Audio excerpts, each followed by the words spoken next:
భూమి మీద ఉన్నటువంటి ప్రతి మనుషులు వారికి ఇష్టం వచ్చినటువంటి మార్గాల్లో వాళ్ళు నడుస్తూ ఉన్నారు. దానికి దేవుడు ఈ నరులు నేను ఎందుకు సృజించాను, అయ్యో వీరు నా మాటను గైకొనట్లేదే, నా మాటను వీరు వినటలేదే, వీరికి ఇష్టం వచ్చినట్టు బ్రతుకుతున్నారే, దేవుని యొక్క కుమారులు నరులు కుమార్తెలతో పాపం చేసే వారికి బ్రతుకుతున్నారే.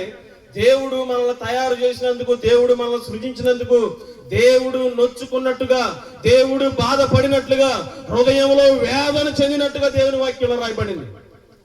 దేవుని బిడ్డలారా, ప్రతి ఒక్కరికి ఒక మార్గం, ప్రతి ఒక్కరికి వారి ఇష్టానుసారంగా బ్రతకడం, వారికి ఇష్టానుసారమైనది చేయడం.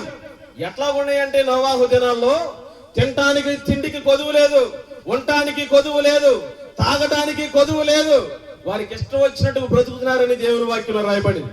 దేవుని బిడ్డలారా, ఇలాంటి ప్రజల దగ్గర దేవుడు ఉంటాడా? ఉండడే. ఎందుకు ఉండడు?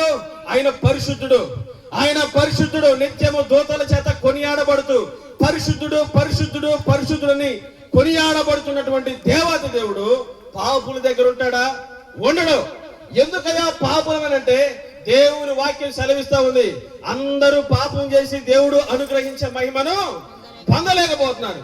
మరి దేవుడు పాపం లేదా అనంటే ఆయన దగ్గర పాపం లేదు. ఆయన నిలువెల్లా పరిశుద్ధుడు. ఎందుకనంటే ఆయన మరణాన్ని జయించాడు. మరణము మనం జయించలేకపోవడానికి కారణం ఏంటంటే పాపం చేసిన వారిని కనుక మనం మరణిస్తా ఉన్నాం. దేవుని బిడ్డలారా, దేవుడు మన కొరకు జన్మించాడు, ఆయన మన కొరకు మరణించాడు, ఆయన మన కొరకు చనిపోయాడు, ఆయన మన కొరకు మరలా రాబోతున్నాడు. దేవునికి స్తోత్రం చెల్లిద్దాం. హల్లెలూయా, హల్లెలూయా. రాకడ దినాలు దగ్గర పడతా ఉన్నాయి. లోకంలో ఒకరి మీదకి ఒకరు కరువుతో దేశాలు రగిలిపోతున్న పరిస్థితుల్లో దేవుని యొక్క వాక్యాన్ని మనం ఒకసారి అర్థం చేసుకుందాం. దేవుని బిడ్డలారా, 5 మాటలు, 5 నిమిషాలు శ్రద్ధగా దేవుని మాటలు కొద్దిగా మనం అర్థం చేసుకోవడానికి ప్రయత్నం చేద్దాం. అలాంటి పరిస్థితుల్లో నోవాహు ఒక్కడే ఎలాగున్నాడు, నోవాహు ఒక్కడే ఎలాగ నీతిగా బ్రతికాడు, దానికి దేవుని కృప నోవాహుకు ఉంది. కృప అంటే అయోగ్యులమైనటువంటి మనకి యోగ్యంగా చేయడం దేవుని యొక్క ఉద్దేశం. కృప అంటే యోగ్యత మనకు లేదు, అయినా కూడా నిన్ను దేవుడు ఆశీర్వదిస్తున్నాడే, అది కృప. ఈ దినాన్ని చూడలేకండి, అనేక మంది మరణించాడు. బలం ఉండొచ్చు, ధనం ఉండొచ్చు, లేదు అధికారం ఉండొచ్చు, లేదు మనకు చేయగలిగిన శక్తి ఉండొచ్చు, కానీ ఉగ్రత దినాన్ని ధనం పనికిరాదని దేవుని వాక్యంలో రాయబడింది. దేవుని బిడ్డలారా, మనం నేర్చుకునేది ఏందయ్యానంటే నోవాహు ఆ దినాలలో కూడా దేవుని కొరకు నీతిగా బ్రతికినట్లుగా మనం చూస్తా ఉన్నాం. నీతిగా బ్రతికినటువంటి నోవాహుకి దేవుడు ఏం చేశాడు? ఒక పనిని అప్పచెప్పాడు. ఏ పనిని అప్పచెప్పాడంటే ఓడను తయారు చేయమన్నాడు. దేనికయ్యా ఓడంటే నువ్వు రక్షించబడతావు నోవాహు, నీ కొరకు నీ కుటుంబం కొరకు ఒక ఓడను తయారు చేయమన్నాడు. ఎంత ఓడ? 300 మూరల ఎత్తున్నటువంటి ఒక ఓడ, 50 మూరల వెడల్పున్నటువంటి ఓడ, 30 మూరల ఎత్తున్నటువంటి ఓడను తయారు చేయమన్నాడు. కష్టపడ్డాడు. భార్యతో చెప్పాడు, అమ్మా దేవుడు నాకు కనబడి ఈ విషయం చెప్పాడు, నేను ఓడను తయారు చేయాలంటే భార్య సహకరించింది. బిడ్డలతో చెప్పాడు, ఎరా దేవుడు నాకు ఈ విషయాన్ని బయలుపరిచాడు, ఓడ కట్టాలంటే బిడ్డలు సహకరించాడు. వయసు వచ్చినప్పుడు వారికి వివాహాలు చేస్తే ముగ్గురు కోడలు కూడా మావైనటువంటి నోవాహుకు సహకరించారండి. వారందరూ కూడా దేవుని యొక్క ఓడను తయారు చేస్తూ ఉన్నారు. దేనికయ్యా ఓడ? నా రాకడ రాబోతుంది, భయంకరంగా ఉంటది, మీరు సువార్తను ప్రకటించండి, వారికి నా గురించి తెలియపరచండి, నమ్మిన వాడు ఓడలోకి వస్తాడు, రానివాడు నీటిలో ఉంటాడు. దేవునికి స్తోత్రం చెల్లిద్దాం. హల్లెలూయా. దేవుని బిడ్డలారా, 120 సంవత్సరాలు, 1 కాదు 2 కాదు 3 కాదు, 120 సంవత్సరాలు ఓడను తయారు చేశాడు.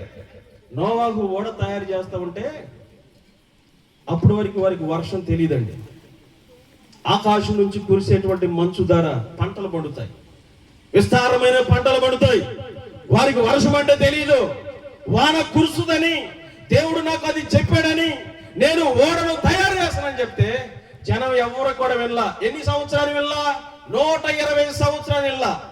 అసలు 120 సంవత్సరాలు సువార్తను ప్రకటించడానికి ఆయన ఎన్ని సంవత్సరాలు బతికాడు? 950 సంవత్సరాలు బతికాడు. దేవుని బిడ్డలారా, ఆయన 120 సంవత్సరాలు దేవుని సువార్తను ప్రకటిస్తే నోవాహు భార్య, నోవాహు కుమారులు 3, నోవాహు కోడలు 3 మాత్రమే 8 మంది రక్షింపబడ్డారు. వర్షం ఎక్కువ అవుతా ఉంది, వరద కురుస్తా ఉంది. దేవుని బిడ్డలారా, ఆకాశ తుమ్ములు విప్పబడ్డాయి. అక్కడ మనం చూస్తే ఓడ పైకి తేలతానే ఉంది. ఎక్కడ తెలుసా? పర్వతాలు కూడా మునిగిపోయినాయి. వీరు మాత్రమే రక్షించబడ్డారు. మిగతా జనం అంతా కూడా కేకలేస్తున్నారు. నోవాహు తలుపు తీ అన్నాడు.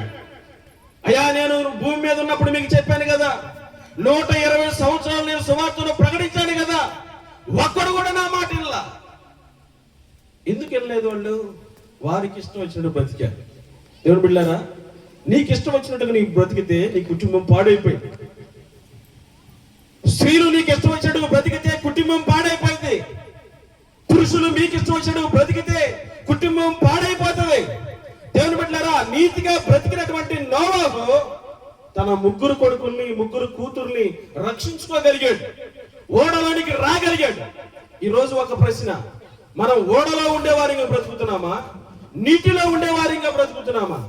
ఓడలో ఉండేవారిగా బ్రతికితే నువ్వు రక్షించబడిన వాడు, నువ్వు రక్షించబడిందాను. నీటిలో కలిగి ఉన్నటువంటి స్వభావం నీదైతే, అంటే దేవుని మాట వినకుండా, దేవుని కృపను నువ్వు పొందుకోకుండా, నీకు ఇష్టం వచ్చినట్లుగా నువ్వు బ్రతకడానికి నువ్వు ఇష్టపడితే, దేవుడు అన్నాడు ఈ రాత్రికాల సమయం మనం పంపింది దానికే. కుటుంబాలను మనం కట్టుకునే వారిగా ఉండాలి, దేవుని మాటకు మనం లోబడే వారిగా ఉండాలి. దేవుడు ఉచితమైనటువంటి కృపండి. పౌలు గారు అంటున్నాడు, అయ్యా, నాకు కలిగినటువంటి ప్రత్యక్షతలు బహు విస్తారంగా ఉన్నాయి, దానిని బట్టి నా శరీరానికి ఒక ముళ్ళుంది,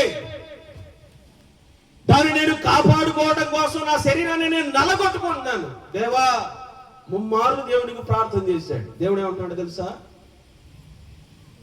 పౌలు, నా కుమారుడా, నా కృప నీకు చాలు. ఏంటంట? నా కృప నీకు చాలు. దేవుని బిడ్డలారా, దేవుడు నీ పట్ల నా పట్ల ఒక ఆశ్చర్యకరమైనటువంటి సంగతులు చూస్తూ ఉన్నాడు. పేతురండి ప్రభు దగ్గరికి వచ్చాడు. సముద్రం మీద నడుస్తున్నప్పుడు పేతురు వచ్చాడు. నేల మీద చూసి ప్రభుని దెయ్యమని వాళ్ళంతా కూడా భయపడిపోయారు. ప్రభు ప్రత్యక్షత కనబడిచినప్పుడు పేతురు అంటున్నాడు, ప్రభువా, నేను కూడా నేల మీద నడుస్తానన్నాడు. దేవుడు అన్నాడు, రా అన్నాడు. ప్రభువును చూస్తూ నడిచాడండి పేతురు.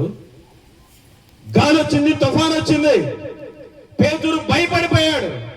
మునగటం స్టార్ట్ అయ్యాడు, మునగటం ప్రారంభమైంది.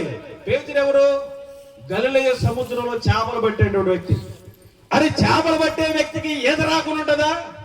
పెద్ద పెద్ద చేపలు నావలతో వెళ్ళి సముద్రం మీద చేపలు పట్టేవాళ్ళండి. పేతురు మునిగిపోవడానికి గల కారణం ఏందో తెలుసా? ఈత రాక కాదు, గాలి తుఫాను చూసి భయపడి. ఈత రానోడు కాదు పేతురు, చేపలు పట్టేవాడండి.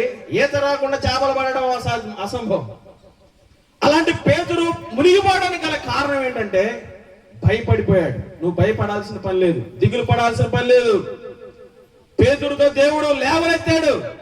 దేవుని బిడ్డలారా, పేతురు అంతగా మునిగిపోవడానికి గల కారణం ఏంటంటే అతను భయపడిపోవడమే.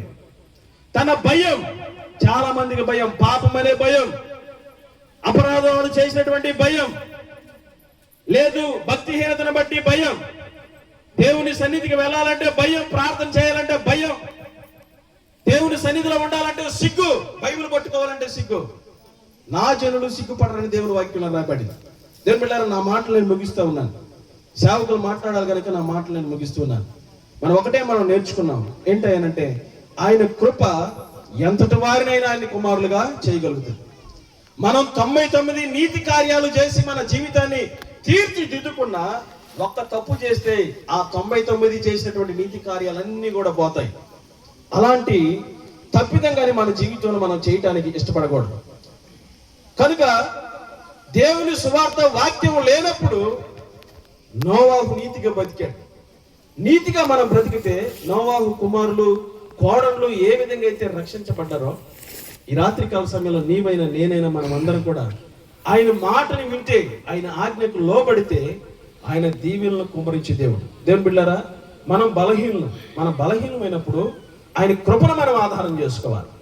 సౌలున్నాడు, సౌలు దేవుని కృపను పోగొట్టుకున్నాడు, దావీదు దానిని పొందుకున్నాడు. అందుకనే శాశ్వతమైన కృపతో దేవుడు దావీదును ఆశీర్వదించాడు. ఈ రాత్రికాల సమయంలో దేవుని కృప మీద మనం ఆధారపడదాం. ఆయన కృప మీద కనుక మనం ఆధారపడితే దానికి ఏంటయ్యా విరుగుడు అని అంటే ఒకటే, ఏం లేదు. విరిగి నలిగిన మనసు ఆయనకి ఇష్టం. అయ్యా నేను తప్పు చేసిన వాడిని, ఈ క్షణం నుంచి నేను రక్షణ మారు మనసు అనుభవంలోనికి నేను రావాలనుకుంటున్నాను, దయచేసి నా ప్రార్థనను అంగీకరించు, నీ కొరకు నేను బ్రతకాలనుకుంటున్నాను అని కనుక దేవుని దగ్గర మనం ప్రాధేయపడితే దేవుడు ఘనుడు, కృపావాత్సల్యం కలిగిన వాడు. ఆయన తప్పనిసరిగా ఏం చేస్తాడు, మనల్ని లేవనెత్తుతాడు, బలపరుస్తాడు, మెండైన దేవుని ఆయన దయచేస్తాడు. విరిగి నలిగి నేను ఉన్నానయ్యా, ఎదకోతతో నిన్నే చేరితినయ్యా. అందరం కలిసి పడదాం. విరిగి నలిగి నేను ఉన్నానయ్యా, ఎదకోతతో నిన్నే చేరితినయ్యా. అనాథ ఆదరించే దేవుడవు, అనాథగా నన్ను విడువని దేవుడవు. అనాథ ఆదరించే దేవుడవు, అనాథగా నన్ను విడువని దేవుడవు. నీవే నా ఆధారము, అందరూ పడుకోబడు. నీవే నా ఆశ్రయము, నీవే నా ఆధారము, నా యేసయ్య, నీవే నా ఆశ్రయము. దీనుల ఎడల కృప చూపువాడా, నీ దాసుని దాటిపోకయా. దీనుల ఎడల కృప చూపువాడా, నీ దాసుని దాటిపోకయా. ప్రైజ్ ది లార్డ్, హల్లెలూయా.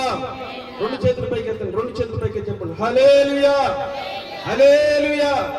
దేవుని బిడ్డలారా, ఆయన అమ్మలాగా ఆదరించే దేవుడు. పాపం చేసినటువంటి స్త్రీ వస్తే అందరు రాళ్లతో కొట్టామని చంపాలని చూశారు, కానీ ఆయన మాత్రం పాపం చేసిన స్త్రీని అమ్మ అని పిలుస్తున్నాడు. మనం పిలుస్తామండి, దానికి ఒక పేరు తగిలిస్తాం, దానికి లేనిపోని అని మనం కామిస్తూ ఉంటాం. మనుషుల బుద్ధి అది. దేవుడు అట్టగాడు, ఆయన అమ్మ అని పిలుస్తున్నాడు. నువ్వు పాపం చేయబట్టే కదా వాళ్ళు రాళ్ళు నీ మీద విశ్రాలనుకుంటున్నారు. వాళ్ళేమో కనపడకుండా పాపం చేశారు, నువ్వు కనపడే విధంగా పాపం చేశారు. నీ మీద ఒకవేళ రాయి వేయాలంటే నేనే దానికి అర్హుణ్ణి,